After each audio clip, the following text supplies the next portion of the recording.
Welcome to SunnySpeaks, here again with another review for you, and you. And today, I am here to talk about Jurassic World Rebirth, directed by Gareth Edwards and starring Scarlet Johansson, Mahershala Ali, Jonathan Bailey, and many more. In the seventh film in the Jurassic Park franchise, Zorra, played by Scarlet Johansson, leads a team of mercenaries, a scientist, and a businessman through an island research facility for the original Jurassic Park to acquire DNA from the dinosaurs left that could be vital for humanity. As battles of thought and morality grow in the group and the danger rises, the main question becomes, why did we come here? This is my first movie theater experience with a Jurassic Park world anything, and from everything I've seen from this franchise, even the original, I've never been a fan of these movies or dinosaurs, honestly. How does Jurassic World Rebirth hold up for a dinosaur casual? First, let's start with ScarJo, which at the time writing this is now the highest grossing lead actor ever, which is truly insane and a huge accomplishment for an actress that has been around for a long time now. Her performance in Rebirth is fun, but just like my 9 to 5, it seems like ScarJo gave the film just as much as the script gave to her character. Zorra is sarcastic and quippy,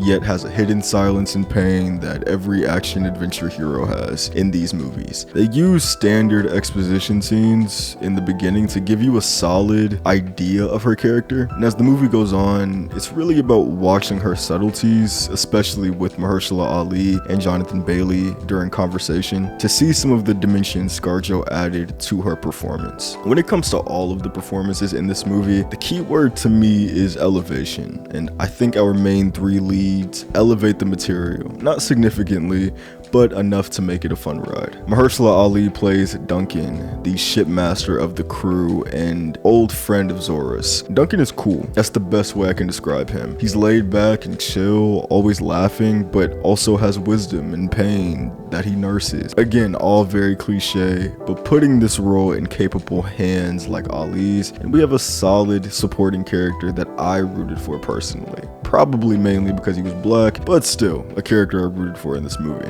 Jonathan Bailey plays Dr. Henry Loomis, the obligatory hot scientist character this series loves to throw in all of these movies. Only having seen him in Wicked before, I like this performer, and in this movie, I think they did a fine job never making him too sciencey with the dialogue, and I liked the chemistry between Zorra and Henry, though, again, being predictable and very cliche, but it's all about the execution of the dialogue that is mostly mid dialogue. Now, the dinos. Seeing dinosaurs on the big screen was something I knew would be pretty cool, and I was right. The dinosaur moments in this movie are pretty fun, almost feeling like a roller coaster. The T-Rex has the best scene in the movie easily, and it's interesting to me how these movies find a line making the dinosaurs threatening, yet never making them the bad guys. They also introduced mutated dinosaurs in this one that are pretty off-putting to look at, especially the D-Rex. That nigga was odd, to say the least. One of my problems with this movie,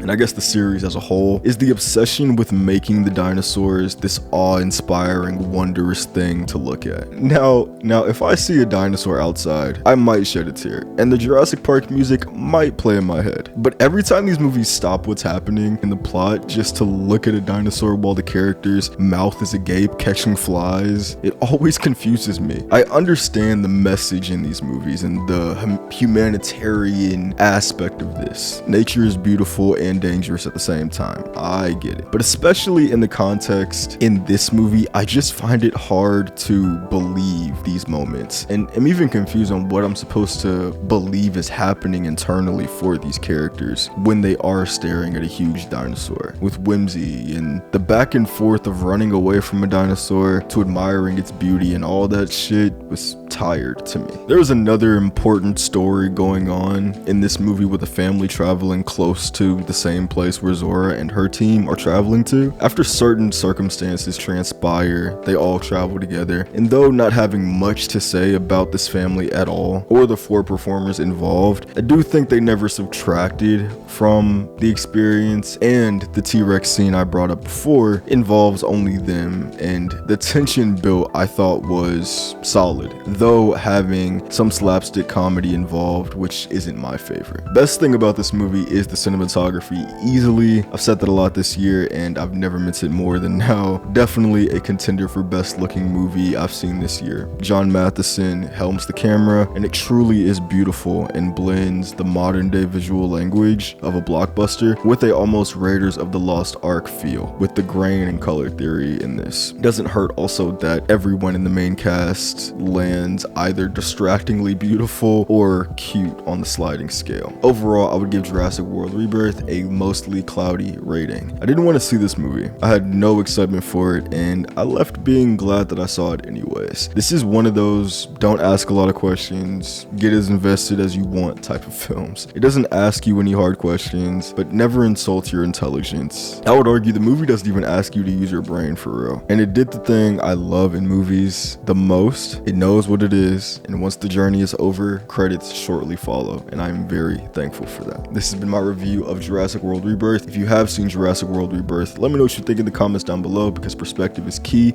If you're a fan of this series in general, I'd love to hear how you see this movie, because I think I obviously would look at it very differently than a Jurassic Park World vet. Like and subscribe. Thank you for watching. Thank you for being here. I'll be back again. Peace.